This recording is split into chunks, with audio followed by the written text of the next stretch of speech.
The story of Noah and the Great Flood. In a time when wickedness was in the world, God chose Noah to build an ark. In this video, we're visualizing the chapters of Genesis about Noah and his family. If you like this video, type Amen and share it so more people can learn about it. Let's start. Wickedness in the world.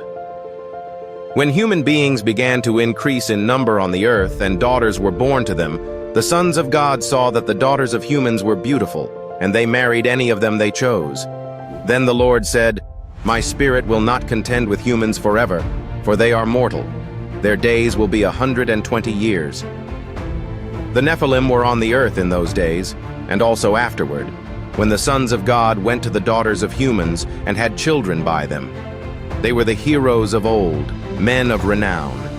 The Lord saw how great the wickedness of the human race had become on the earth, and that every inclination of the thoughts of the human heart was only evil all the time. The Lord regretted that he had made human beings on the earth, and his heart was deeply troubled. So the Lord said, "I will wipe from the face of the earth the human race I have created, and with them the animals, the birds, and the creatures that move along the ground, for I regret that I have made them." But Noah found favor in the eyes of the Lord. Noah and the flood. This is the account of Noah and his family. Noah was a righteous man, blameless among the people of his time, and he walked faithfully with God. Noah had 3 sons, Shem, Ham, and Japheth. Now the earth was corrupt in God's sight and was full of violence. God saw how corrupt the earth had become, for all the people on earth had corrupted their ways. So God said to Noah, "I am going to put an end to all people, for the earth is filled with violence because of them. I am surely going to destroy both them and the earth. So make yourself an ark of cypress wood. Make rooms in it, and coat it with pitch inside and out. This is how you are to build it. The ark is to be 300 cubits long, 50 cubits wide, and 30 cubits high.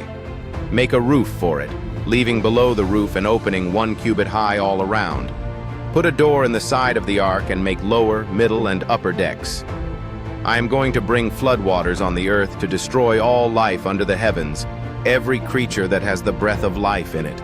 Everything on earth will perish, but I will establish my covenant with you, and you will enter the ark, you and your sons and your wife and your sons' wives with you. You are to bring into the ark 2 of all living creatures, male and female, to keep them alive with you. 2 of every kind of bird, of every kind of animal, and of every kind of creature that moves along the ground will come to you to be kept alive. You are to take every kind of food that is to be eaten and store it away as food for you and for them." Noah did everything just as God commanded him. The Lord then said to Noah, "Go into the ark, you and your whole family, because I have found you righteous in this generation. Take with you 7 pairs of every kind of clean animal, a male and its mate, and 1 pair of every kind of unclean animal, a male and its mate, and also 7 pairs of every kind of bird, male and female, to keep their various kinds alive throughout the earth. 7 days from now, I will send rain on the earth for 40 days and 40 nights, and I will wipe from the face of the earth every living creature I have made." And Noah did all that the Lord commanded him. Noah was 600 years old when the floodwaters came on the earth. And Noah and his sons and his wife and his sons' wives entered the ark to escape the waters of the flood. Pairs of clean and unclean animals, of birds and of all creatures that move along the ground, male and female, came to Noah and entered the ark, as God had commanded Noah. And after the 7 days, the floodwaters came on the earth. In the 600th year of Noah's life, on the 17th day of the 2nd month, on that day all the springs of the great deep burst forth, and the floodgates of the heavens were opened. And rain fell on the earth 40 days and 40 nights. On that very day Noah and his sons, Shem, Ham, and Japheth, together with his wife and the wives of his 3 sons, entered the ark. They had with them every wild animal according to its kind, all livestock according to their kinds, every creature that moves along the ground according to its kind, and every bird according to its kind, everything with wings. Pairs of all creatures that have the breath of life in them came to Noah and entered the ark. The animals going in were male and female of every living thing, as God had commanded Noah. Then the Lord shut him in. For 40 days the flood kept coming on the earth, and as the waters increased, they lifted the ark high above the earth. The waters rose and increased greatly on the earth, and the ark floated on the surface of the water. They rose greatly on the earth, and all the high mountains under the entire heavens were covered. The waters rose and covered the mountains to a depth of more than 15 cubits. Every living thing that moved on land perished: birds, livestock, wild animals, all the creatures that swarm over the earth, and all mankind. Everything on dry land that had the breath of life in its nostrils died. Every living thing on the face of the earth was wiped out. People and animals and the creatures that move along the ground and the birds were wiped from the earth. Only Noah was left, and those with him in the ark. The waters flooded the earth for 150 days. But God remembered Noah and all the wild animals and the livestock that were with him in the ark, and he sent a wind over the earth, and the waters receded. Now the springs of the deep and the floodgates of the heavens had been closed, and the rain had stopped falling from the sky. The water receded steadily from the earth.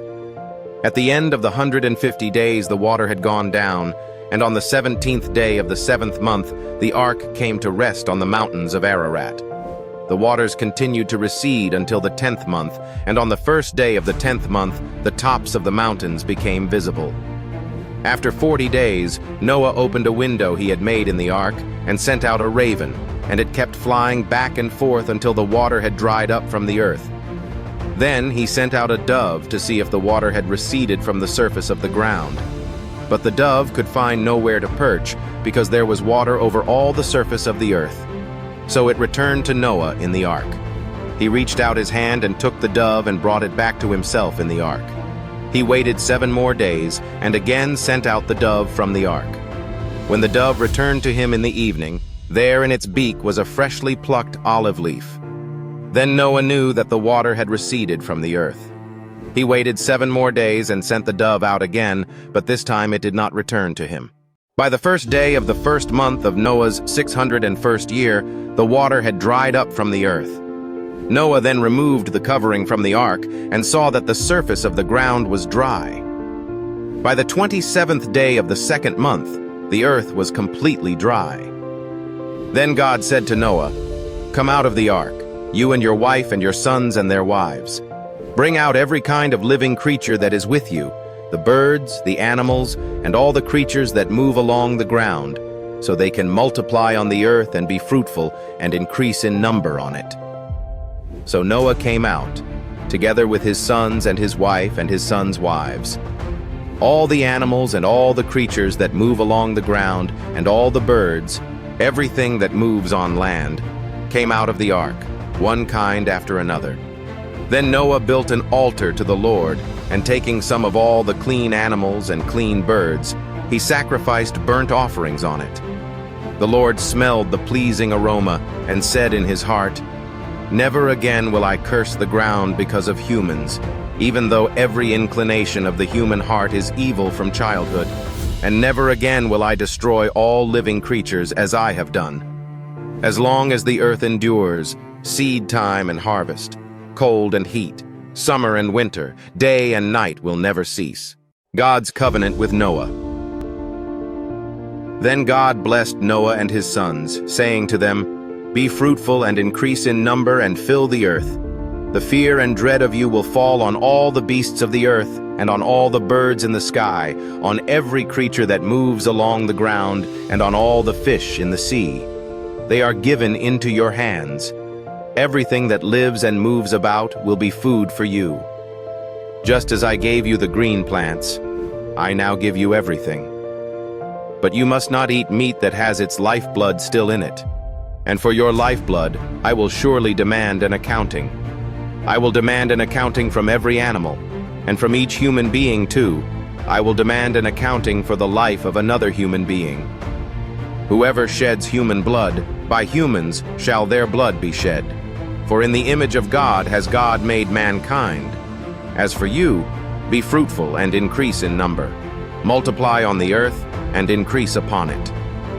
Then God said to Noah and to his sons with him, I now establish my covenant with you and with your descendants after you, and with every living creature that was with you, the birds, the livestock, and all the wild animals, all those that came out of the ark with you, every living creature on earth. I establish my covenant with you. Never again will all life be destroyed by the waters of a flood. Never again will there be a flood to destroy the earth.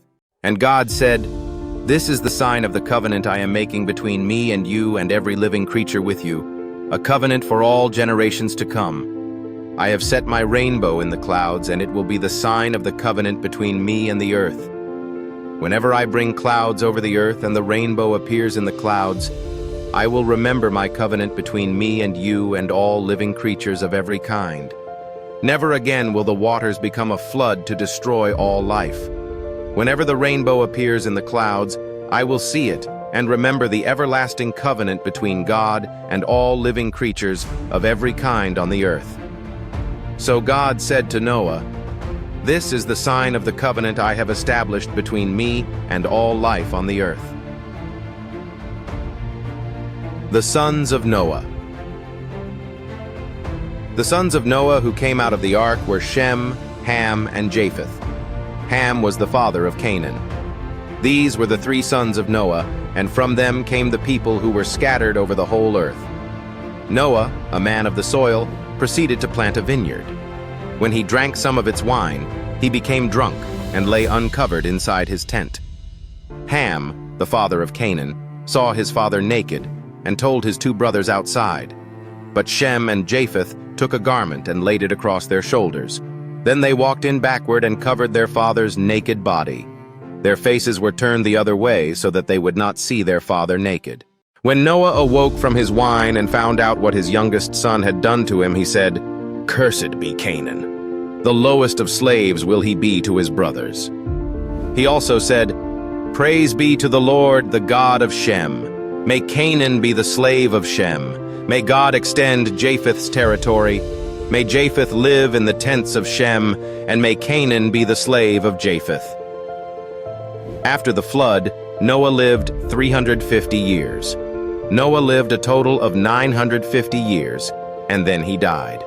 If you love Jesus, type Amen, smash that like button, and subscribe for more Bible verses and Christian wisdom. In future videos, we will proceed with the chapters of Genesis. See you next time.